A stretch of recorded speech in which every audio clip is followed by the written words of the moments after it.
9। এবং আজকে যে টপিক সেটা হচ্ছে sales and operations planning, planning supply and demand in a supply chain. তা আমরা যদি প্রথমে দেখি, প্রত্যেকটা চ্যাপ্টার শুরুতে কিছু লার্নিং অবজেক্টিভস থাকে, অবশ্যই এই চ্যাপ্টারের শুরুতেই আছে। তো আমরা এগুলো আস্তে আস্তে আমরা দেখব। যেমন প্রথমেই যদি আমরা দেখি, একেবারে দ্য ভেরি ফার্স্ট স্লাইড বলা হচ্ছে responding to predictable variability in a supply chain. তা এখন একটু যদি খেয়াল করে দেখবেন, এখানে যে কথাটা আছে সে কথাটা কি, প্রেডিক্টেবল ভেরিয়েবিলিটি। তো প্রেডিক্টেবল, তো এখন এই যে ভাইরা, এই যে সামনে যে আপনার আপনার যদি বর্ষাকাল আসে, তখন মানুষের কাছে একটা জিনিসের ডিমান্ড বেড়ে যাবে, সেটা কি ভাই? বর্ষাকালে পাতা। ছাতা। আবার যদি শীতকাল আসে তাহলে কিসের ডিমান্ড বাড়বে? কম্বল। জ্যাকেট, কম্বল। জ্যাকেট, আচ্ছা, মাফলার বা শীতের জামা কাপড় যেটাকে আমরা বলি, গরম বা কাপড়, রুম হিটার।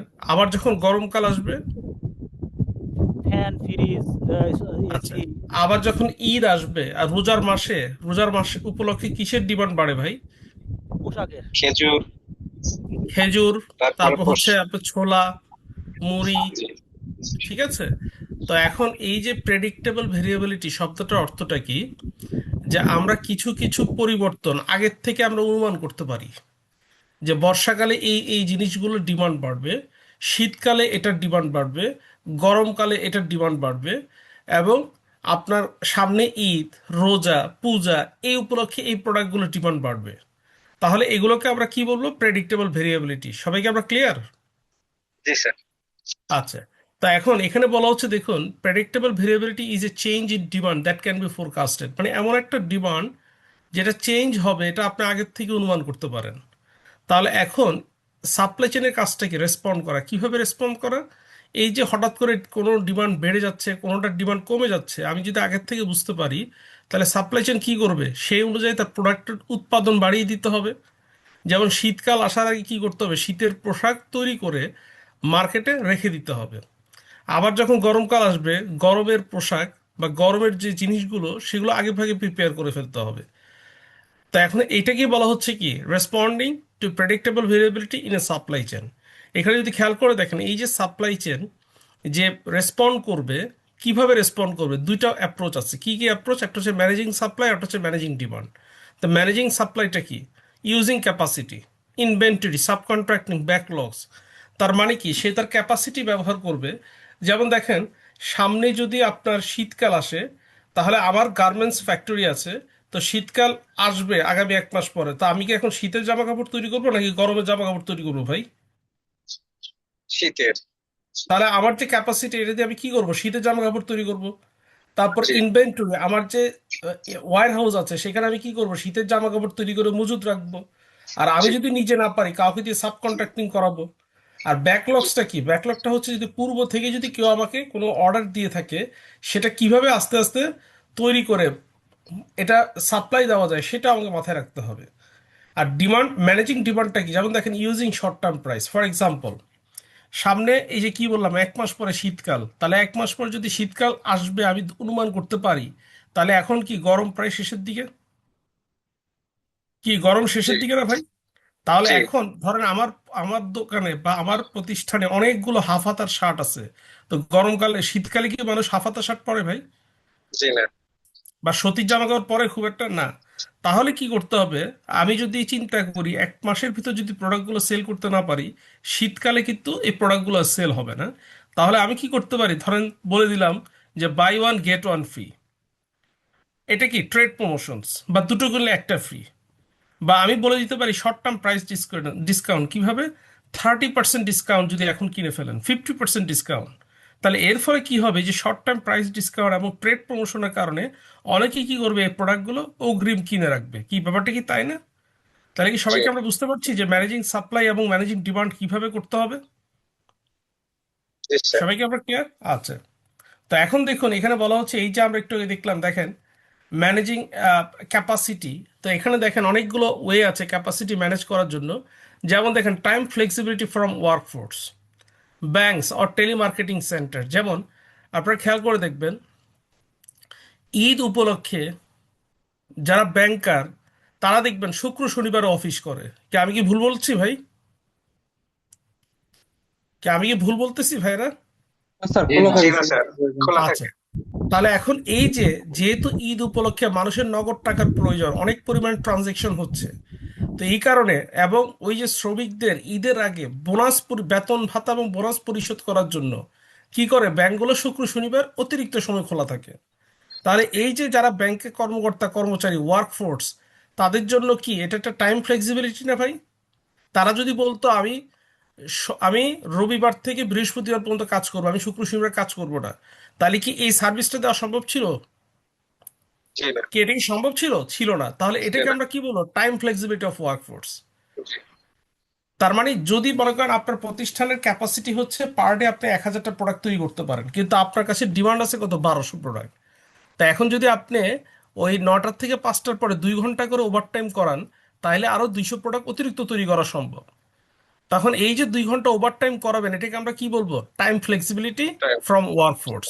এভাবে আমি কি করবো? আমার ক্যাপাসিটিটাকে ম্যানেজ করব বা বাড়িয়ে দিব। এরপর দেখেন ইউজ অফ সিজনাল ওয়ার্কফোর্স। যেমন আপনারা দেখবেন, আপনারা যদি এখন কক্সবাজারে যান, দেখবেন প্রত্যেকটা হোটেলে, ফর এক্সাম্পল হোটেল, আপনার ইয়াতে কি বললাম, হোটেল সিগালে যদি যান, আপনি একটু কাইন্ডলি জিজ্ঞেস করবেন যে আপনাদের প্রতিষ্ঠানে যে এই যে এখন গরমের ভিতরে কত ধরনের স্টাফ আছে, কতগুলো স্টাফ আছে, কতজন, দেখবেন তারা হয়তো বা বলবে 400। এরপর আপনি প্রশ্ন করবেন শীতকালে আপনাদের স্টাফ কি পরিমাণ থাকে, দেখবেন সে বলবে স্ট্রেট 800। তো তখন আপনি প্রশ্ন করবেন কি ব্যাপার ভাই, আপনি বললেন এখন 400, তো শীতকালে 800, তো তখন 400 বেশি কেন? বলে ওই যে শীতকাল উপলক্ষে ওই 5 মাস সিজন, যে 5 মাস শীতকালে তারা 400 ওয়ার্কফোর্স তারা কি করে পার্ট টাইম তারা নিয়োগ দিয়েছে। কারণ কি তখন ডিমান্ড বেশি, এই কারণে ওয়ার্কফোর্স বেশি, আর সারা বছর পার্মানেন্টলি থাকে তাদের কাছে 400। তাহলে এই যে 500 লোক তারা ওই যে শীতকালে যখন ডিমান্ড বেড়ে যায় তখন কাজ করে, তখন এটাকে আমরা কি বলি? Seasonal workforce. এটা কোথায় হয়? ট্যুরিজম ইন্ডাস্ট্রিতে হয়। এবং দেখবেন শীতকালে যখন আপনার ট্যুরিস্টের সংখ্যা বেড়ে যায়, দেখবেন ট্যুরিস্টের রিলেটেড খাবারের দোকান বলেন, ফটোগ্রাফি বলেন, আপনার ওই যে দেখবেন ঘোড়ার পিঠে চড়ে বেড়ানো বলেন, বা ধরুন বিভিন্ন ট্যুরিস্ট গাড়ি বলেন, ট্যুরিস্ট স্পট বলেন, এগুলোর সংখ্যাও কি বেড়ে যায় না ভাই? জি বা ওই রিলেটেড যে ওয়ার্কফোর্স তারাও কি বেড়ে যায় না? তাহলে এটাকে আমরা কি বলবো? Use of seasonal workforce. জি এরপর দেখেন ইউজ অফ সাবকন্ট্রাক্টিং। যেমন দেখবেন বাংলাদেশে এই কাজটা সবচেয়ে বেশি হয়। ধরেন আপনার আপনার একটা ফ্যাক্টরি আছে, আপনার ফ্যাক্টরির প্রোডাকশন ক্যাপাসিটি মাসে 30,000 প্রোডাক্ট। আপনি ওভারটাইম যদি করান, তাহলে আপনার ক্যাপাসিটি বাড়তেছে ধরেন আরো 3,000। তাহলে কত হলো? 30,000 যোগ 3,000 এক্সট্রা। আপনি যদি এডিশনাল টাইম ওভারটাইম করান, তাহলে 3,300। কিন্তু আপনার কাছে ডিমান্ড আসছে 1 মাস পরে 50,000 প্রোডাক্ট ডেলিভারি দেওয়ার। তাহলে এই যে আপনার 3,000 আপনার ক্যাপাসিটি, আপনি ওভারটাইম যদি করান, তাহলে কত হলো? 3,300। তখন বাকি 17,000 প্রোডাক্ট আপনি কি করবেন? Sub contracting. কি আমার কথা কি বুঝতে পারছেন কিভাবে সাব স্যার। কন্ট্রাক্টিং ইউজ করা হয়? এরপর দেখেন ইউজ অফ ডুয়েল ফ্যাসিলিটিস। যেমন ইউজ অফ ডুয়েল ফ্যাসিলিটিস কি? একটা হচ্ছে স্পেশালাইজ, একটা হচ্ছে ফ্লেক্সিবল। ফর এক্সাম্পল আপনার দুটো ফ্যাক্টরি, তো আপনি দুটো ফ্যাক্টরিতে একটা ফ্যাক্টরি আপনি কি করেন? স্পেশালাইজ। ধরেন এখানে শুধুমাত্র একটা প্রোডাক্ট তৈরি হবে, আর আরেকটা ফ্যাক্টরি আপনি তৈরি করেন এখানে শীতকাল উপলক্ষে শীতের পোশাক তৈরি করবেন, গরমকাল উপলক্ষে গরমের পোশাক তৈরি করবেন। তাহলে এই যে আপনার ডুয়েল ফ্যাসিলিটি, একটা হচ্ছে স্পেশালাইজড, মনে করেন এখানে আপনি সবসময় স্যুট বা টাই, কোট, লেহেঙ্গা এগুলো তৈরি করেন স্পেশালাইজড প্রিমিয়াম প্রোডাক্টস। আরেকটা হচ্ছে ফ্লেক্সিবল, বছরে 6 মাস সেখানে শীতের জামা কাপড় তৈরি করেন, 6 মাস কিসের জামা কাপড়? আপনার গরমের জামা কাপড়। তাহলে এটাকে আমরা কি বললাম? Use of dual facilities. সবাইকে আমরা ক্লিয়ার? আমরা কি বুঝতে পেরেছি ভাই? জি স্যার। এরপর দেখেন বলা হচ্ছে designing product flexibility into production process. আপনারা খেয়াল করে দেখবেন শীতকালে কিছু জ্যাকেট পাওয়া যায়, ওই দেখবেন আপনার কুনুই বরাবর চেইনটা ঘুরাইলে কুনুইটা খুলে যায়, তখন এটা কি হয়ে যায়? হাফ হাতার। আবার দেখবেন ওই যে ঘাড়ের বরাবর চেইনটা খুললে এটা হাতা কাটা হয়ে যায়, কি হয় না ভাই? জি স্যার। তাহলে এই প্রোডাক্টটা আপনার যখন খুব শীত লাগে আপনি সব লাগাই পড়েন, একটু হালকা হালকা শীত লাগে বা ধরেন মোটামুটি শীত লাগে, তখন কি করলেন? আপনি ওই যে হাফ হাতারটা খুলে ফেললেন। আর যখন একেবারেই মোটামুটি উনা উনা শীত, তখন কি করলেন? আপনি ওই যে ঘাড় বরাবর পুরোটা খুলে এটাকে হাফ হাতার জ্যাকেট বানাই ফেলতে পারলেন। তাহলে এগুলোকে আমরা কি বললাম? Product flexibility. একই প্রোডাক্ট আপনি চাইলে যে কোনোভাবে ব্যবহার করতে পারেন। সবাইকে আমরা বুঝতে পারছি? আমরা কি জি ক্লিয়ার? স্যার। যেমন ইউকেতে আপনি যদি কোনো জ্যাকেট কিনেন, এই জ্যাকেটগুলো অটোমেটিক আপনার কি হচ্ছে, ওয়াটারপ্রুফ। তার এর ফলে কি হচ্ছে, আপনি যেহেতু ইউকেতে 12 মাসে বৃষ্টি হচ্ছে, তা আপনার 12 মাসে ঠান্ডা বেশিরভাগ সময়, তাহলে আপনি জ্যাকেট পরলেন, আপনার ঠান্ডা অনুভূত হলো না, পাশাপাশি আপনার বৃষ্টি হলো সমস্যা নেই, এটা ওয়াটারপ্রুফ, রেইনকোটের কাজ করতেছে। তাহলে সবাইকে আমরা বুঝতে পারছি প্রোডাক্ট ফ্লেক্সিবিলিটিটা কি? জি জি স্যার।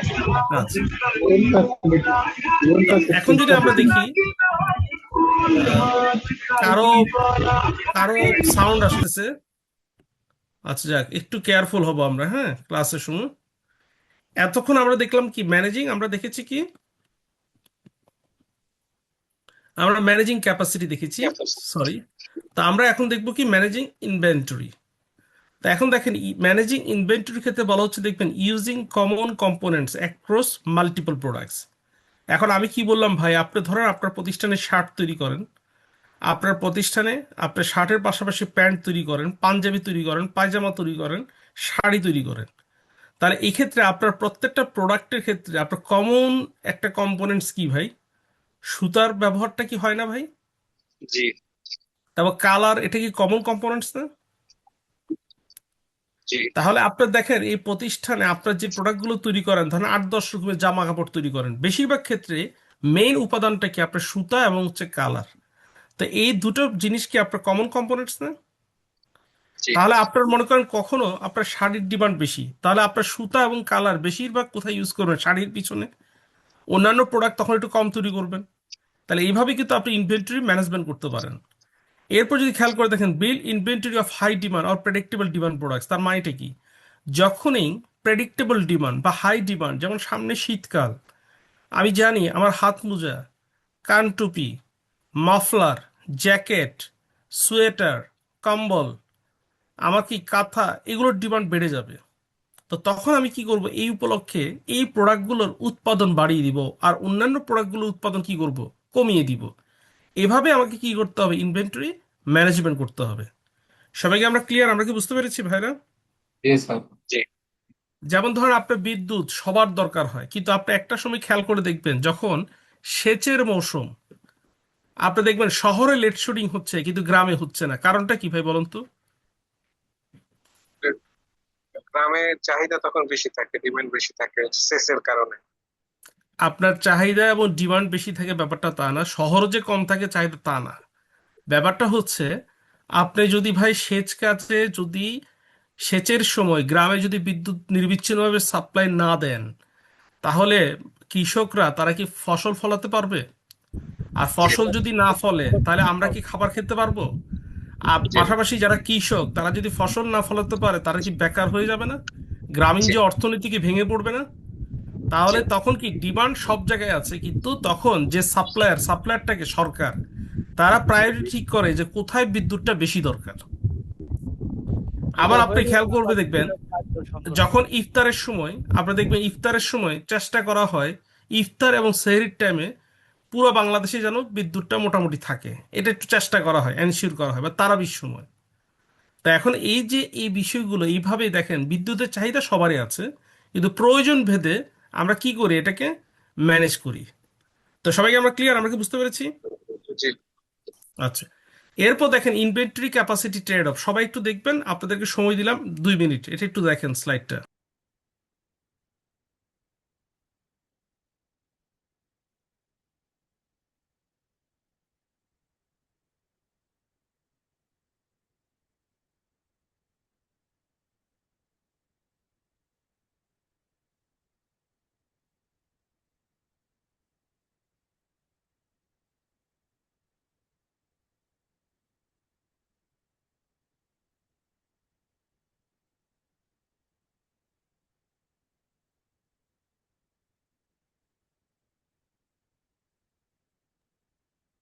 ভাই এই স্লাইডটা কি মোটামুটি সবাই বুঝতে পেরেছেন? সবাই কি ক্লিয়ার আমরা? না স্যার। সবাই? আচ্ছা, তাহলে আমি আপনাদেরকে আবার একটু বলছি। তো এখানে দেখুন, আপনার কি বলা হচ্ছে, levelling capacity forces inventory to build up in anticipation of seasonal variation demand. তার মানে কি, আপনার সিজনাল ভেরিয়েশন, যেমন উইন্টারে কিসের ডিমান্ড থাকে? জ্যাকেট। আর সামারে কি? এসি। তো এখন ধরেন ফর এক্সাম্পল আপনি একটা দোকানদার, তা আপনার দোকানে যখন আপনি প্রোডাক্ট সেল করবেন শীতকাল উপলক্ষে কিসের জামা কাপড় রাখবেন? হাফ হাতার টি শার্ট, সুতির জামা কাপড়, পাতলা জামা কাপড়, এগুলো রাখবেন শীতকাল উপলক্ষে? না স্যার, জি না শীতকালে স্যার, এগুলো না স্যার। তাহলে জ্যাকেট রাখবো। শীতকাল গরম উপলক্ষে কি কাপড় রাখবেন? রাখতে হবে। জ্যাকেট, হাত মোজা, জ্যাকেট। পা মোজা, তারপর মাফলার, তারপর সোয়েটার। আবার যখন গরমকাল, গরমকালে কি ভাই এগুলো বিক্রি হবে? তখন আপনার দোকানে কি রাখতে হবে? গরম উপলক্ষে আপনাকে আপনার হাফ হাতার টি শার্ট বলেন, বা সুতির জামা কাপড় বলেন, বা হাত পাখা বলেন, বা আপনার এয়ার কুলার বলেন, বা আপনার ঠান্ডা আইসক্রিম বলেন। তাহলে এই যে আপনার ক্যাপাসিটি, আপনার দোকানে যে ক্যাপাসিটি, তাহলে এটা কি হবে? আপনার প্রয়োজন অনুসারে আপনার উইন্টারে একরকম, সামারে হচ্ছে একরকম। তো এটাকে আমরা কি বলি? লেভেলিং ক্যাপাসিটি বলেন ভাই। যারা আইসক্রিম বিক্রেতা, শীতকাল উপলক্ষে যদি একটা দোকান, মুদি দোকানদারের কাছে যদি 100টা আইসক্রিম থাকে, গরমকালে দেখবেন তার দোকানে আছে মিনিমাম 500 থেকে 600টা আইসক্রিম। কি আমি কি ভুল জি। বলছি ভাই? না স্যার।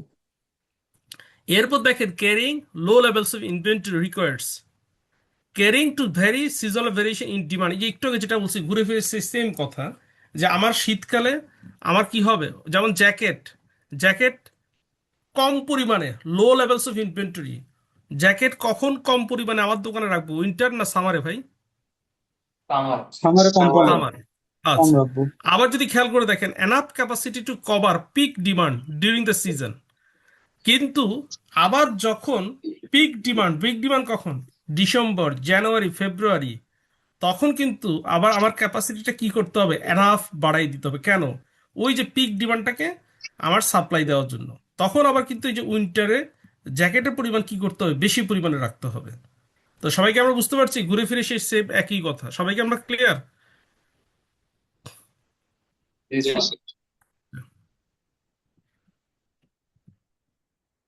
তো এরপর যদি আমরা খেয়াল করে দেখি, এখানে যে বিষয়টা বলা হচ্ছে, দেখেন দ্য টাইমিং অফ প্রমোশন।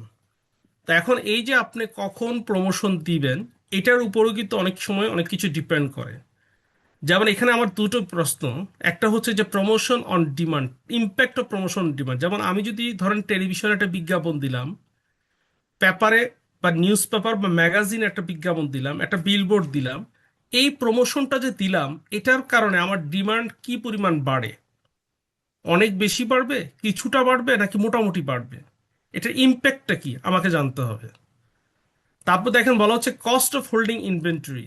এখন আমি যদি আমার দোকানে কিছু প্রোডাক্ট অবিকৃত থেকে যায়, এই প্রোডাক্টগুলো রাখার জন্য আমার কি পরিমাণ টাকা খরচ হচ্ছে। তারপর দেখেন cost of changing the level of capacity. এখন আমার প্রোডাকশন ক্যাপাসিটি 1000, কিন্তু ডিমান্ড বেশি। তা আমি যদি এখন ক্যাপাসিটি বাড়াতে যাই, আমার কি পরিমাণ টাকা লাগবে? তারপর প্রোডাক্ট প্রফিট মার্জিন, আমি কি 10% টাকা লাভ করব একটা প্রোডাক্টে, 5%, নাকি আরো বেশি লাভ করব? এইটাও আমাকে মাথায় রাখতে হবে। তো প্রথমে আমরা দেখি দ্য টাইমিং অফ প্রমোশন। যদি খেয়াল করে দেখি, যেমন এখানে যদি খেয়াল করে দেখেন হোয়েন টু প্রমোট। আপনাদেরকে যদি আমি প্রশ্ন করি ভাই, কখন প্রমোশনটা বেশি ইফেক্টিভ? পিক পিরিয়ডে নাকি অফ পিক পিরিয়ডে ভাই? অবশ্যই পিক পিরিয়ডে। আচ্ছা, এই যে কেউ বললেন, যেমন ধরেন কেউ বলছেন পিক পিরিয়ড, যেমন ধরেন জ্যাকেটের বিজ্ঞাপন আপনি দিলেন কখন? জানুয়ারি মাসে। জানুয়ারি মাসে তো এমনি ডিমান্ডটা পিক। আবার জি। আরেকজন বলছেন অফ পিক। অফ পিক কখন? ধরেন আপনার এপ্রিল মাসে, যখন জ্যাকেটের ডিমান্ড কি একেবারে শেষের দিকে চলে আসছে, অফ পিক। তাহলে এখন আমরা একটু দেখি আসলে কোনটা সঠিক উত্তর। যেমন দেখেন জানুয়ারি মাসে জ্যাকেটের প্রমোশন দেওয়া হয়েছে, তো টোটাল কস্ট আপনার খরচ হচ্ছে কত? আপনি ধরেন $4,21,915। রেভিনিউ কত হয়েছে? 6,43,400। তাহলে নিট প্রফিট কত ভাইয়া? 2,21,485। 485। আচ্ছা, এবার যদি আমরা দেখি এপ্রিল মাসে যদি আপনি প্রমোশনটা দেন, এপ্রিল মাসে আমার কস্ট কত? 4,38,857। আর জানুয়ারি কত হয়েছিল? 4,21,000। আর এখন কত? 4,38,000, একটু বেশি খরচ। রেভিনিউ কত? 6.5 লাখ। আর নেট প্রফিট কত? 2,11,000। তাহলে এখন যদি আপনি একটু খেয়াল করে দেখেন, কম্পেয়ার করেন, জানুয়ারি আমার যে সিজনাল ইনভেন্টরি জ্যাকেট, জানুয়ারি মাসে আপনি যতই জ্যাকেট দোকানে উঠান দ্রুত বিক্রি হয়ে যাবে না ভাই? জি স্যার। জি। তার উপর যদি প্রমোশন দেন, বিক্রিটা আর একটু বেশি হবে না? জি জি তো যদি এমনি ডিমান্ড থাকে এবং তার উপর দেন প্রমোশন, তাহলে ডিমান্ড কি আরো বেড়ে যাবে। তাহলে জি আপনার দোকানে এই জ্যাকেটের পরিমাণ কি বেশি থাকবে না কম থাকবে জানুয়ারি মাসে? বেশি বেশি থাকবে। থাকবে। বেশ, না না, আপনার কম থাকবে, দোকানে মানে এমনি বিক্রি বিক্রি হয়ে যাবে। বেশি, তার উপর ও, দিছেন আরো প্রমোশন, তাহলে বিক্রি হয়ে যাবে না? বিক্রি হয়ে জি, যাবে। জি তার দোকানে মানে কি থাকবে না। এটা লোয়ার ইনভেন্টরি পরিমাণ কি হবে জানুয়ারিতে লোয়ার, কিন্তু লোয়ার। এপ্রিলে এপ্রিলে আপনার জ্যাকেটের ডিমান্ড কি একেবারে নাই বললেই চলে। মোটামুটি গরম এসেই পড়ছে ধরেন, মাঝে মাঝে একটু ভোরবেলা আর রাত্রেবেলা একটু হালকা ঠান্ডা লাগে। তো তখন আপনি যতই প্রমোশন দেন, ডিমান্ড তো খুবই কম, হয়তোবা ডিমান্ড কিছুটা বাড়বে, কিন্তু তারপরও ধরেন আপনার দোকানে 100টা জ্যাকেট আছে, যদি প্রমোশনের কারণে 30-40টা বিক্রি হয়, তাও কি 60-70টা থেকে যাবে না? জি, তাহলে ঠিক তখন আছে। আপনার ইনভেন্টরির পরিমাণ কি হবে, হায়ার হবে। হ্যাঁ ঠিক। এবং দেখেন টোটাল কস্ট, দেখেন জানুয়ারি মাসে যে আপনি প্রমোশন দিচ্ছেন খরচ কত, 4,21,000, আর আপনার এপ্রিলে কত, 4,38,000। তাহলে এপ্রিল মাসে প্রমোশনের কস্টটা কি বেশি না? জি এরপর দেখেন নিট প্রফিট, জানুয়ারিতে আপনার নিট প্রফিট কত, 2,21,000, আর আপনার এপ্রিলে কত, কিছুটা কম, 2,11,000। তার কারণটা কি? 11। কারণটা হচ্ছে আপনার জানুয়ারিতে তো ভাই এমনি প্রোডাক্টের ডিমান্ড বেশি, আরো যদি প্রমোশন দেন বিক্রিটা আরো বেড়ে যাবে, তো বিক্রিটা যদি আরো জি বেড়ে যায় তাহলে প্রফিটের সংখ্যাও কি আরো বাড়বে না? ঠিক আছে। তাহলে আপনি যদি এখন কম্পেয়ার করে বলেন, তাহলে প্রমোশন যদি আপনি ব্যবহার করেন, তাহলে কোন মাসে আপনার প্রফিটের সম্ভাবনা বেশি, জানুয়ারি না এপ্রিলে? জানুয়ারি। জানুয়ারি। জানুয়ারিতে। তাহলে আমরা এই যে স্ট্যাটিস্টিক্যালি আমরা বলতে পারি যে আপনার যখন অফ পিক এবং পিক দুই সময়ই প্রমোশনের দরকার আছে, কিন্তু যদি আপনি পিক টাইমে প্রমোশন দেন তাহলে আপনার প্রফিট কি হবে, কম্পারেটিভলি হায়ার। আমার কথা কি বুঝতে পারছেন? জি স্যার, অ্যান্সারটা এখানে তো হচ্ছে প্রফিটের ডিফারেন্স আসমান জমিন থাকার কথা, সেক্ষেত্রে তো অনেক কম। আসমান জমিন থাকবে না। এই কারণে আপনি ধরেন আপনার জানুয়ারি মাসে আর এপ্রিল মাসে পার্থক্যটা হচ্ছে, আপনার এপ্রিল মাসে বেশিরভাগ সময় আপনার যখন একদম শেষের দিকে তখন দেখবেন আপনার ডিমান্ড থাকে 50% discount, buy one get one free, এরকম আপনার অফার থাকে। তার কারণটা কি? কারণটা হচ্ছে আমি চিন্তা করি আমি যদি এপ্রিল মাসে বিক্রি করতে না পারি, সামনের বছর ডিসেম্বর পর্যন্ত এই প্রোডাক্টগুলো আমাকে মজুত করতে হবে। তো মজুত করতে হলে যেটা হবে, আমাকে দোকান ভাড়া দিতে হবে, বিদ্যুৎ বিল, গ্যাস বিল, পানির বিল, এগুলো দিতে হবে, কর্মচারীর বেতন দিতে হবে, এবং এমনও হতে পারে প্রোডাক্টগুলো কোনো কারণে নষ্ট হয়ে যেতে পারে। তো তার চেয়ে ভালো বিক্রি করে দিলে ভালো। তো তখন আমি যখন প্রচুর পরিমাণে ডিসকাউন্ট দিব, তখন কি হবে, আপনার অনেক মানুষ আছে তারা চিন্তা করবে যে আমি সামনের বছরটা আজকে কিনে রাখবো। তো তখন কি হবে, আপনার বিক্রির পরিমাণ অনেক বেশি হবে, কিন্তু যদিও বিক্রির পরিমাণ অনেক বেশি, কিন্তু আপনার প্রফিট কি হবে, কিছুটা কম হবে। এবং এমনও দেখা গেছে এপ্রিল মাসে, যেহেতু আপনার এই যে স্টাডিটা করা হয়েছে ইন্ডিয়ার উপরে, তো ইন্ডিয়া এবং বাংলাদেশের মানুষের কিন্তু আর্থসামাজিক অবস্থা অনেকটাই কিন্তু সেম। যেমন আমি আমার এক্সাম্পল আপনাদেরকে দিয়েছিলাম যে আপনার ডিসেম্বর মাসে আমি গ্রের এসি কিনেছিলাম, তো ডিসেম্বরে কি ভাই কেউ এসি কিনে? ডিসেম্বর মাসে জি কি না। কেউ এসি কিনে ভাই? এমনি কিন্তু ঠান্ডা। আমি জি না। কিনেছিলাম। কেন আমি কিনেছিলাম তার কারণটা হচ্ছে, ওই যে ডিসেম্বর মাসে গ্রে তারা বলেছিল যদি আপনি ডিসেম্বরে এসি কিনেন, তাহলে যেটা ছিল 5 বছর ওয়ারেন্টি সেটা কি 25 বছর ওয়ারেন্টি, এবং পাশাপাশি তারা বলেছিল টোটালের উপর তারা 30% ডিসকাউন্ট দিবে। তো এখন এই যে আমি অ্যাডভান্স বা ফরওয়ার্ড বাই করলাম, এটাকে কি বলে, ফরওয়ার্ড বাইং। কেন ফরওয়ার্ড বাইংটা করলাম? কারণ আমি জানি যদি আমি গরমকালে এখন থেকে 4 মাস পরে এসিটা কিনি, আমাকে ফুল টাকা দিয়ে কিনতে হবে, এবং তখন আমি যে ওয়ারেন্টি পেলাম 25 বছর বা 10 বছর, সেটা তখন আমি 5 বছর বেশি পাবো না। তো একই রকম ভাবে অনেক কাস্টমার আছে যারা ফরওয়ার্ড বাই আগে ভাগে কিনে ফেলে, কেন? ওই যে বেশি লাভের আসে। কিন্তু যেহেতু এখানে প্রোডাক্টের পরিমাণ বিক্রি কিন্তু অনেক বেশি হয়, কিন্তু যেহেতু প্রফিট খুবই সামান্য, ডিসকাউন্ট বেশি, তাহলে কি হবে, প্রফিটটা কম কিন্তু বিক্রি বেশি। জি যেমন আপনি দেখেন এই কারণেই কিন্তু এখানে আপনার যখন কোয়ান্টিটি অনেক বেশি সেল হবে, অল্প পরিমাণ প্রফিট হলেও আপনার নেট প্রফিট দেখবেন স্লাইটলি স্মলার, খুব বেশি কিন্তু স্মলার না। আপনি দেখবেন, আপনাকে আমি আরেকটু ভেঙে বলি, যখন রোজার মাসে দেখবেন 1 সপ্তাহ আগে ছোলা, মুড়ি, এগুলোর তা মশলা, এগুলোর দাম কি অনেক বেড়ে যায় না ভাইরা? জি ভেষণ। আপনি কষ্ট করে 1 মাস থেকে 1.5 মাস আগে একটু আপনার পাইকারি বাজারে যাবেন, সেখানে দেখবেন, বা আপনি ধরুন মিরপুরে থাকলে মিরপুর 1 নম্বর, মিরপুর 11 নম্বর যে বড় দোকানগুলো আছে সেখানে যাবেন, মুদি দোকানে, সেখানে দেখবেন প্রচুর ভদ্র মহিলা বা যারা মানে আপনার পারিবারিক বাজার করে দেখবেন, তারা খুচরা বিক্রেতা মানে যারা ক্রেতা, তারা গিয়ে কি করে আপনার 1.5 মাস আগে রমজানের বাজার কমপ্লিট করে আসে। যেমন আমি আমার মাকে দেখেছি সারা জীবন আপনার 2 মাস আগে রোজার বাজার করে রাখতো, ছোলা মুড়ি, আপনার ভেষণ বলেন, চিনি বলেন, রুয়াবজা বলেন, এগুলো কিনে রাখতো। কেন কিনে রাখতো? কারণ এর ফলে দেখা গেছে কি, উনি যখনই 2 মাস আগে যে জিনিসটা কিনতো যে দামে, স্ট্রেট এই জিনিসটা 3 গুণ 4 গুণ দাম হয়ে যেত কি রোজার 1 সপ্তাহ বা 10 দিন আগে। তাহলে যিনি বিক্রি করতেন তিনি রোজারও আগে বিক্রি করে কত 4 গুণ দামে, আর 2 মাস আগে বিক্রি করে কি 4 গুণের মাত্র 1 গুণ, এক এক এক ভাগ প্রাইসে। তাহলে উনি কি ব্যবসা করে না? উনি ব্যবসা করে, কিন্তু খুবই সামান্য লাভ করে। জি। কি আমার কথা কি বুঝতে পারছেন? জি। তো এখন এই কারণেই বলা হচ্ছে যে দিস ইজ দ্য ট্রিক, যে আপনাকে চিন্তা করতে হবে যে আপনি আসলে অ্যাডভার্টাইজমেন্টটা প্রমোশনটা কখন দিবেন। কিন্তু যেহেতু আমি নিজে একজন মার্কেটিং এর মানে শিক্ষক, মার্কেটিং এর আমি পড়াশোনা করেছি এবং শিক্ষক, তো আসলে প্রমোশন সবসময় দরকার। কিন্তু আপনাকে প্রশ্নটা হচ্ছে যে কখন করবেন। সবসময় করবেন। আপনার যখন এপ্রিল মানে এটাকে অফ পিক তখনও দরকার, যখন পিক জানুয়ারি তখনও দরকার। এবং এর ফলে যেটা হচ্ছে আপনার প্রফিট কি হয়, আপনার সামান্য এদিক ওদিক হতে পারে। আপনার এপ্রিল মাসে আপনার প্রমোশনটা কেন দিচ্ছেন? যাতে আগামী 8 মাস আপনাকে এটা ক্যারি করতে না হয়। আর জানুয়ারি মাসে আপনার প্রমোশনটা কেন দিচ্ছেন? দিচ্ছেন এই কারণে, ভাই জ্যাকেট তো সবারই লাগবে, কিন্তু জ্যাকেট তো মানুষ আর 4টা কিনবে না। কটা কিনবে ভাই? সর্বোচ্চ একটা বা দুটো। তো এখন বাজারে আপনি ছাড়া আর কি কেউ জ্যাকেট বিক্রি করে না? তো যে বাকারকে করে। তো আরো 20 জন জ্যাকেট বিক্রি করে। তাহলে আপনারটা কেন কিনবো আমি? কারণ আপনি প্রমোশন দিয়েছেন, আমার কাছে আপনি পৌঁছাতে পেরেছেন। কি আমার কথা কি বুঝতে পেরেছেন? জি। সবাইকে ক্লিয়ার?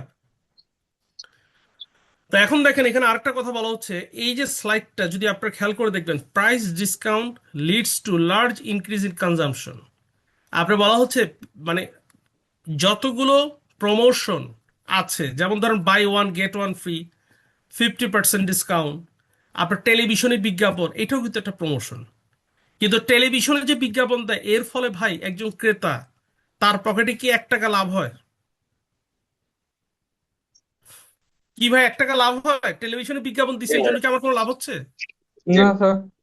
কিন্তু আমি কি করতেছি, আমি বিজ্ঞাপনটা দেখে আমি জানতে পারতেছি কি এই প্রোডাক্টটা বাজারে আছে, এটার এই গুণাগুণ। কিন্তু যখনই আমি দেখবো যে 50% প্রাইস ডিসকাউন্ট, এর ফলে যে ভোক্তা বা ক্রেতা সে কি সরাসরি উপকৃত হচ্ছে না? জি। আপনি খেয়াল করে দেখবেন ভাই, বাণিজ্য মেলা আগে আগারগাঁওতে হতো, এখন চলে গেছে পূর্বাচলে অনেক দূরে। যখনই বাণিজ্য মেলায় গেছি জীবনে চিন্তা করছি জীবনে আজকে কিছুই কিনবো না, শুধু একটু ঘুরে দেখবো। কিন্তু আসার সময় দেখা গেছে কি 8-10টা ব্যাগ হয়ে গেছে। কেন তুহিন সাহেব বলেন তো ভাই, কেন 8-10টা ব্যাগ হয়ে গেছে? বিভিন্ন স্টলে স্যার ওই যে ছাড় ডিসকাউন্ট 30%, 50%, 70%। আপনার একটা ড্রাই কেক বিকালবেলা হলে আপনার চা দিয়ে ড্রাই কেক খেতে খুব ভালো লাগে। তো এখন এই ড্রাই কেক গুলো সারা বছর কিনি কত করে? 150 টাকা করে। মাসে 4টা লাগে, ধরেন 600 টাকা। বাণিজ্য মেলায় দেখি সেই প্রোডাক্ট 600 টাকার প্রোডাক্ট আপনার অফারে দিয়েছে, 4টা 600 টাকা যেখানে, ওখানে 4টা অফারে দিচ্ছে মাত্র 100 টাকা। তো এইটা দেখার পর কি মাথা কি আর ঠিক থাকে বলেন? না স্যার। তো তখন এই যে তারা হিউজ পরিমাণ ডিসকাউন্ট দিচ্ছে, তখন কি হয়, মানুষ কিন্তু পাগলের মতো কিনতে থাকে। এবং আপনি দেখবেন যারাই যায় সেখানে বেশিরভাগ সময়, এখন জানি না এখনকার কন্ডিশনটা কি, আমাদের সময় সবাই আমরা হাত ভর্তি, মানে যতক্ষণ পর্যন্ত হাতে নেওয়া যায় ততক্ষণ পর্যন্ত কিনতাম। তাহলে এখন দেখেন এখানে কি বলছে দেখেন, যেমন আপনি যদি প্রাইস ডিসকাউন্ট দেন টোটাল কস্ট কত? 5,36,000। আপনারা খেয়াল করে দেখেন, আগের বার আমরা কি বলছি? প্রমোশন। প্রমোশনটা কি ভাই? টিভিসি। টিভিসি মানে কি? টেলিভিশন বিজ্ঞাপন বা কমার্শিয়াল। আরডিসি মানে কি? Radio commercial. টোটাল কস্ট ছিল কি এপ্রিলে 4,38,000 আর জানুয়ারিতে 4,21,000। আর আপনি যখন প্রাইস ডিসকাউন্ট দিচ্ছেন টোটাল কস্টটা বেড়ে কত হয়েছে? 5,36,000 হয়েছে না ভাই? জি। কিন্তু রেভিনিউ কত হয়েছে দেখেন? 7,83,000। ঠিক আছে। এবং প্রফিট কত? 2,47,000। 47। তাহলে আপনি দেখেন আগের বার প্রফিট এসে 2,21,000 পিক পিরিয়ডে, 21, আবার এপ্রিলে 2,11,000 অফ পিক পিরিয়ড, আর এখন কত? 2,47,000। 47। তার মানে যদি আপনি প্রাইস ডিসকাউন্ট দেন কনজাম্পশন কি হয়? সবচেয়ে বেশি বেড়ে যায়। এবং দেখেন কি বলছে, কখন সাধারণত এই জিনিসটা দেওয়া হয়? Much higher level of seasonal inventory. মনে করেন এপ্রিল মাস চলে আসছে, আমার দোকানে এখনো 80% জ্যাকেট বিক্রি হয়নি। তাই এটা তো একটা সিজনাল ইনভেন্টরি, সামনের মাস থেকে কেউ আর এটা কিনবে না। আর কেউ যদি দোকানে এসে দেখে পুরো দোকানের জ্যাকেট, তারা বলবে যে এর মানে মাথা খারাপ হয়ে গেছে। তাহলে আমার কি করতে হবে, এই প্রোডাক্টগুলো কি হয় সরাইতে হবে নাহলে বিক্রি করতে হবে। তখন আমি কি দিব, ডিসকাউন্ট দিব। এবং যখনই আমি ডিসকাউন্ট দিব, কারণটা কি, ইউজেস মোর স্টক আউট, কারণ আমি কি চাই এগুলো স্টক আউট করার জন্য। অথবা আমি কি করতে পারি, কাউকে সাবকন্ট্রাক্টিং, কাউকে দিয়ে দিতে পারি, ভাই তুমি হয় টোটাল নিয়ে যাও, একটা থোক বরাদ্দ দাও, অথবা তুমি কোথাও গিয়ে রাখো, আগামী বছর আমাকে বুঝিয়ে দাও। তো তার চেয়ে ভালো কি আমি যদি ডিসকাউন্ট দিয়ে বিক্রি করতে পারি, আমার জন্য ভালো। এবং এই যে আপনি যদি ডিসকাউন্ট দেন, এর ফলে কি হবে, আপনার রেভিনিউ দেখেন 2,47,000, আগে যেটা ছিল 2,11,000, 2,21,000, তাহলে আমার রেভিনিউ কি বাড়তেছে না ভাই? আর আপনি যখন রেভিনিউ জি ক্যালকুলেট করবেন, শুধুমাত্র আপনি এখানে তো 2,47,000 আপনি পাইলেন, কিন্তু আপনাকে এটাও মাথায় রাখতে হবে, আমি যদি বিক্রি করতে না পারি, আগামী 8 মাসের দোকান ভাড়া, গ্যাস বিল, বিদ্যুৎ বিল, পানির বিল, কর্মচারী বেতন, আপনার ইন্স্যুরেন্সের খরচ, আপনার নিরাপত্তা রক্ষীর খরচ, তাহলে ওটাও কি ভাই একটা খরচ না? তো সবকিছু মিলে আমার রেভিনিউ কি হবে, ইনক্রিজ হবে, এবং ওভারঅল যে আমার প্রফিট, এটা কি হবে, অনেক বেশি বেড়ে যাবে। সবাইকে আমরা বুঝতে পেরেছি, আমি ক্লিয়ার? জি তো এখন দেখেন এখানে সাপ্লাই চেইন পারফরমেন্স নিয়ে একটা একটা একটা জাস্ট একটা ইয়া দেওয়া আছে। তো এখন এই যে স্লাইডটা, এটা খুবই ইম্পর্টেন্ট, সবাই আপনারা দেখেন, আমি আপনাদেরকে 2 মিনিট সময় দিলাম।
ভাই একটু আগে একজন প্রশ্ন করেছিলেন, ওই যে আপনার অফ পিক এবং পিক ডিমান্ড নিয়ে, দেখেন তাদের জন্য এই টেবিলটা আরো বেশি কার্যকরী। কেন কার্যকরী? যেমন দেখেন, বলা হচ্ছে ফ্যাক্টরস, একটা হচ্ছে impact on timing of promotion or forward buying. তা আমি কি বলছিলাম ভাই, আমি ডিসেম্বর মাসে এসি কিনছিলাম, কেন কিনছিলাম ভাই? ডিসেম্বরে কি এসি লাগবে? লাগবে না, কিন্তু কেন কিনছিলাম? কিনছিলাম ফরওয়ার্ড কারণ বাইং কি, করছে। তারা আমাকে প্রমোশন দিয়েছিল। কি প্রমোশন? থার্টি জি পার্সেন্ট ডিসকাউন্ট, এবং 5 বছরের পরিবর্তে 25 বছর কি ওয়ারেন্টি। তাহলে এই যে আমার প্রমোশনটা আমাকে ইম্প্যাক্ট করছে কি, ডিসেম্বরে এসি কেনার জন্য, যেটাকে আমরা কি বললাম, ফরওয়ার্ড বাইং। তাহলে এই যে প্রমোশন আমাকে during the low demand periods, ডিসেম্বরের এসির ডিমান্ডটা কি থাকে, লো, কিন্তু এই প্রমোশনের কারণে কি করছে, আমি এসি কিনছি। তাহলে এটাকে আমরা কি বলি, হাই ফরওয়ার্ড বাইং।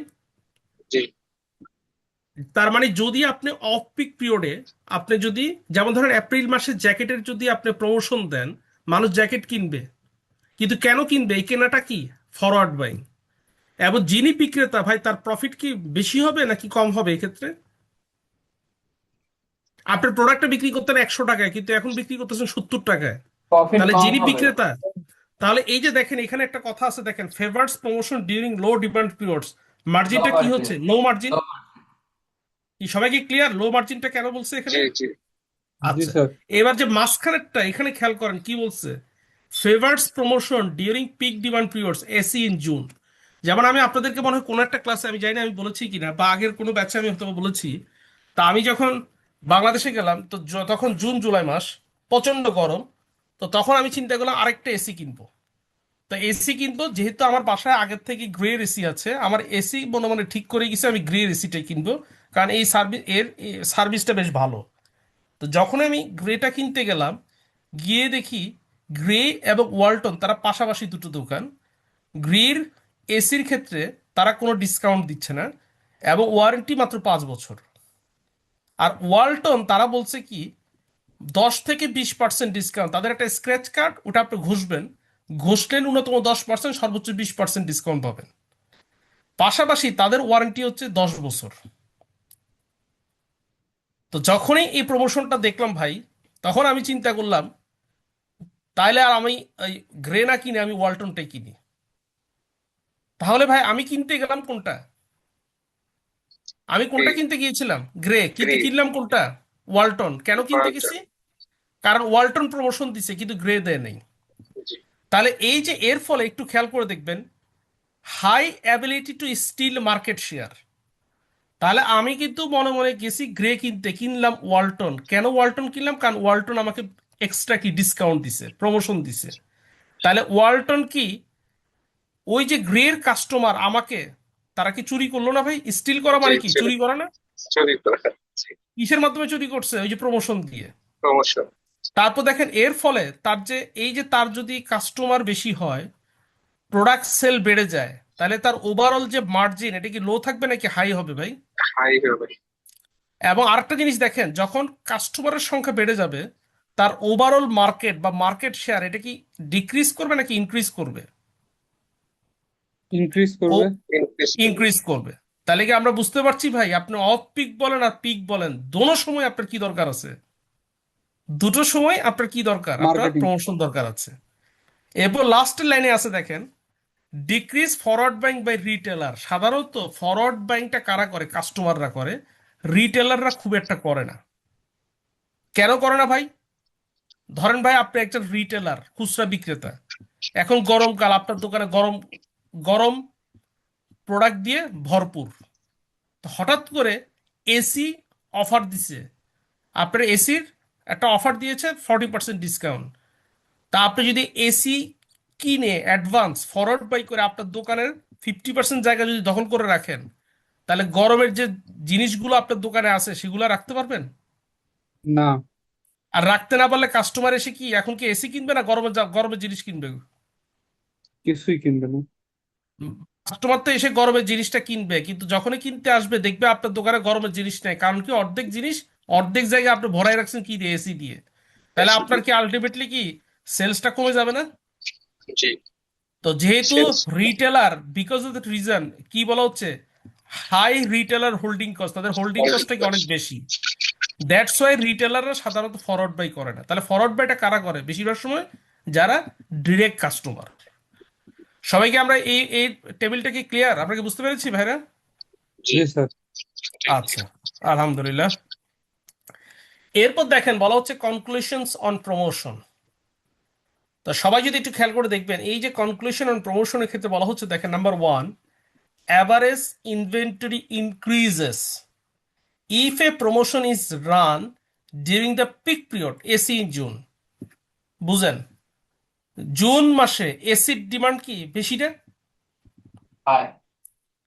এখন এসির ডিমান্ড মনে করেন জুন মাসে আপনার দোকানে 100টা, এখন দিচ্ছেন প্রমোশন। প্রমোশনের ফলে আপনার ডিমান্ড 100টা থেকে বেড়ে হয়েছে 150টা। তাহলে আপনার দোকানে আগে রাখতেন 100টা এসি, এখন কটা রাখবেন? 100টা রাখবেন নাকি 150টা রাখবেন? 150 টাকা। তাহলে অ্যাভারেজ ইনভেন্টরি কি হবে? ইনক্রিজ করতে হবে না? জি আচ্ছা, এবার আসেন জ্যাকেট ইন মার্চ অথবা এপ্রিল, অফ পিক পিরিয়ড। তো ধরেন তখন আপনার এই জ্যাকেট আপনার দোকানে রয়ে গেছে অবিকৃত 100টা থেকে 150টা, ধরলাম 100টা। তা এখন আপনার মনে, আপনি যে প্রমোশনটা দিচ্ছেন কেন দিচ্ছেন? জ্যাকেটটা বিক্রি হইলে বাঁচেন কি, তাই না? শফিক সাহেব জি কি বলেন? জি তো এখন আপনার দোকানে মনে করেন প্রমোশন দিচ্ছেন, জ্যাকেট বিক্রি হইতেছে, তা আপনি কি নতুন করে আবার জ্যাকেট কিনে নিয়ে আনবেন? নাকি আপনি জি কি না। মনে করবেন, ভাই বিক্রি হইতে পারলে বাঁচি, যত কমে তত বাঁচি, তার মানে কি জি ডিক্রিজেস? কি কথা ক্লিয়ার? জি কথা কি ক্লিয়ার? জি স্যার। জি স্যার। আচ্ছা, এভারেজ। এরপর দেখেন number two, promotion during of peak of sorry promotion during a peak demand month may decrease overall profitability. দেখেন এখানে একটা কথা বলা হয়েছে, যদিও আপনি যদি যখন পিক ডিমান্ড থাকে আপনি যদি প্রমোশন দেন, সাধারণত আপনার তখন তো প্রোডাক্ট ভাই এমনি সেল হয়। যেমন ধরেন একটু আগে আমি কি বললাম, এসি ইন জুন, আপনার 100টা ডিমান্ড অ্যাভারেজ, আপনার প্রমোশন দেওয়ার ফলে হয়তোবা 50টা ডিমান্ড বেড়েছে। এবং এই কারণে কি করতে হয়েছে, আপনাকে 150টা প্রোডাক্ট আপনার দোকানে রাখতে হচ্ছে। তো এখন আপনার দোকানের যে ক্যাপাসিটি, ধরেন এটা রাখার মতো জায়গা আছে 120টা, তা আপনি অন এন অ্যাভারেজ 100টা রাখেন। তো এখন যদি আরো 50টা প্রোডাক্ট বাড়াইতে হয়, তাহলে আপনার দোকানটা বড় করতে হবে না ভাই? কি জি করতে হবে না? তো জি এই যে দোকানটা বড় করতেছেন, তাহলে এইটার পিছনে একটা খরচ আছে। যখন আপনার জি এই দোকানটা বড় করবেন, অতিরিক্ত প্রোডাক্ট রাখবেন, এগুলো হ্যান্ডেলিং কস্ট আছে, কর্মচারীর বেতন আছে, জি পাশাপাশি এই যে আপনি বিজ্ঞাপনটা দিচ্ছেন, বিজ্ঞাপনের একটা খরচ আছে না ভাই? জি জি স্যার। তাহলে আপনার যদিও আপনার বিক্রি বাড়তেছে, প্রফিট বাড়তেছে, কিন্তু ওভারঅল প্রফিটেবিলিটি কিন্তু কিছুটা হলেও কমবে। কি বুঝতে পারছেন ব্যাপারটা? সবাই কি আমরা ক্লিয়ার? জি হ্যাঁ স্যার। জি পুরো স্যার। তা আমরা যদি এরপর যাই, না দেখেন নাম্বার 3 এবং 4 এ কি বলা হচ্ছে, as consumption increases from discount gross and forward buying becomes a smaller fraction of the demand increases from a promotion, it is more profitable to promote during the peak period। খেয়াল করে দেখেন, তো এখন এখানে কি বলছে, আপনি যখন ভাই ডিসকাউন্ট দিবেন, কনজাম্পশন বেড়ে যাবে না? জি জি কি স্যার। ডিসকাউন্ট দিলে কনজাম্পশন বাড়বে ভাই? বেড়ে যায়। কনজাম্পশন বাড়বে। জি তো এখন একটু খেয়াল করে দেখবেন, তার মানে আমরা এতক্ষণ যে আলোচনা করলাম, দেখবেন আমরা তিনটা বিজ্ঞাপনের কথা বলছি। একটা হচ্ছে আপনি টেলিভিশন বা রেডিওতে বিজ্ঞাপন দিচ্ছেন, একটা জানুয়ারি মাসে, একটা হচ্ছে এপ্রিল মাসে। আপনারা দেখছি আমরা রেভিনিউ হয়েছে 2,21,000 জানুয়ারি মাসে, আর এপ্রিল মাসে কত, 2,11,000। আর যখনই আমরা ডিসকাউন্ট দিছি, এই আপনার প্রফিটটা বেড়ে কত হয়েছে, 2,47,000। 2,47,000। তাহলে আমার এই যে ডিসকাউন্টের ফলে কনজাম্পশন বেশি, প্রফিটও বেশি। আবার খেয়াল করে দেখবেন, forward buying becomes a smaller fraction. কেন ভাই? কারণ একটু আগে আমি বলছি, আপনারা খেয়াল করে দেখবেন আমরা কি বলেছিলাম। দেখেন, আপনার এই যে ফরওয়ার্ড বাইংটা করে, এই যে এসিএন ডিসেম্বর মাসে কারা কিনে? সাধারণত সাধারণ ক্রেতা, জি যারা কনজুমার। কিন্তু যারা রিটেলার, দেখেন কি বলছে, decrease forward buying by retailer. রিটেলাররা সাধারণত ফরওয়ার্ড বাইং করে না। কেন করে না? কারণ তার দোকানটা এমনি একটা ছোট দোকান। তো এখানে সাধারণত তারা সেই প্রোডাক্টগুলো রাখে যেগুলোর এখন কি আছে, এখন ডিমান্ড আছে, কারেন্ট ডিমান্ড। তো ভবিষ্যতের কথা চিন্তা করে তারা কিন্তু প্রোডাক্ট উঠায় না। কেন উঠায় না? Because of high retailer holding cost. তারা যদি ভবিষ্যতের জন্য প্রোডাক্ট উঠায়, তাদের একটা ওয়্যার হাউস ভাড়া করতে হয়, কিছু লোক নিয়োগ দিতে হয়, ওই জন্য তাদের যে টাকাটা খরচ হবে এবং তাদের যে সিকিউরিটি দিতে হয়, ওইটা দিয়ে তাদের খুব একটা প্রফিট হয় না। তার মানে কি হচ্ছে, শুধুমাত্র একটা ফ্র্যাকশন, স্মলার ফ্র্যাকশন মানে কি, মানে কিছু কনজিউমার আছে যারা ফরওয়ার্ড বাইং করে, কিন্তু রিটেলার বা ব্যবসায়ীরা সাধারণত ফরওয়ার্ড বাই করে না। কি আমার কথা কি বুঝতে পারছেন? জি তো এখন দেখেন এটা কি বলছে, it is profitable to promote during peak period. যেমন আপনার খেয়াল করে দেখেন, আমরা যে একটু আগে যে আমরা একটা ম্যাথমেটিক্স দেখেছিলাম, এখানে জানুয়ারি কি পিক পিরিয়ড আর এপ্রিলটা কি অফ পিক পিরিয়ড। তো প্রমোশনটা কখন বেশি লাভজনক, জানুয়ারি মাসে নাকি এপ্রিল মাসে ভাই? জানুয়ারি না জানুয়ারিতে। এপ্রিল? জানুয়ারিতে। তাহলে এখন দেখেন এখানে কি বলা হচ্ছে, দেখেন খেয়াল করে দেখেন, এখানে সেই কথাটা বলছে, it is more profitable to promote during the peak period according to কি বলা হচ্ছে, স্ট্যাটিস্টিক্স। এরপর দেখেন ফাইনালি দেখেন কি বলা হচ্ছে, as the product margin declines promoting during the peak demand period becomes less profitable. কিন্তু আপনার প্রফিটেবল, বাট আপনি যদি পিক ডিমান্ড পিরিয়ডে আপনি ধরেন, ফর এক্সাম্পল এই যে একটু আগে কি বললাম ভাই, আমি কিনতে গেলাম গ্রে এসি, কিনে নিয়ে আসলাম ওয়ালটন। গ্রে এসির দাম কত চাইছে? 1,10,000 টাকা। সেম আপনার 2 টনের এসি ওয়ালটন থেকে কিনলাম ডিসকাউন্ট দিয়ে, আপনার মাত্র সম্ভবত 72 বা 73, এরকম মাঝামাঝি একটা অ্যামাউন্ট, 72,200 সামথিং। তাহলে এখন একজনে 1,10,000, আরেকজনে 72,000 সামথিং, ধরলাম 73,000 টাকা। তাহলে আমার কি, যদি কম্পেয়ার করেন সেম প্রোডাক্ট কিন্তু দুই দুই টন 2 টন, তাহলে ভাই তার প্রফিট মার্জিন কি ডিক্লাইন করলো না?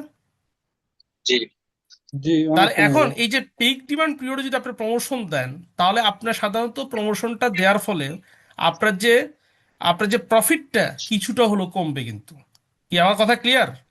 জি তো এখন দেখেন এখানে বলা হচ্ছে তিনটা বিষয় আমাদের মাথায় রাখতে হবে, implementing sales and operations planning in practice. Number 1, coordinate planning across enterprise in the supply chain. ভাই দেখেন, একটা সাপ্লাই চেনে আমরা প্রথম ক্লাসে বলছি 5টা স্টেজ। কি কি? টিপিক্যালি সাধারণত 5টা: সাপ্লায়ার, আপনার ম্যানুফ্যাকচারার বা প্রডিউসার, হোলসেলার বা distributor, retailer, customer. For example, supplier profit করছে, ম্যানুফ্যাকচারার প্রফিট করছে, হোলসেলার প্রফিট করছে, কিন্তু রিটেলার লস করছে। তো রিটেলার যদি লস করে, ভবিষ্যতে কি শেয়ার প্রোডাক্ট প্রোডাক্ট বিক্রি মানে ব্যবসা করতে পারবে ভাই? জি তাহলে তার দোকানটা যদি বন্ধ হয়ে যায়, হোলসেলার কি ভাই প্রোডাক্ট সেল করতে পারবে রিটেলার কাছে? জি সাপ্লায়ার লস করছে, বাকি সবাই প্রফিট করছে, কাস্টমারও স্যাটিসফাইড। তো সাপ্লাই যদি লস করে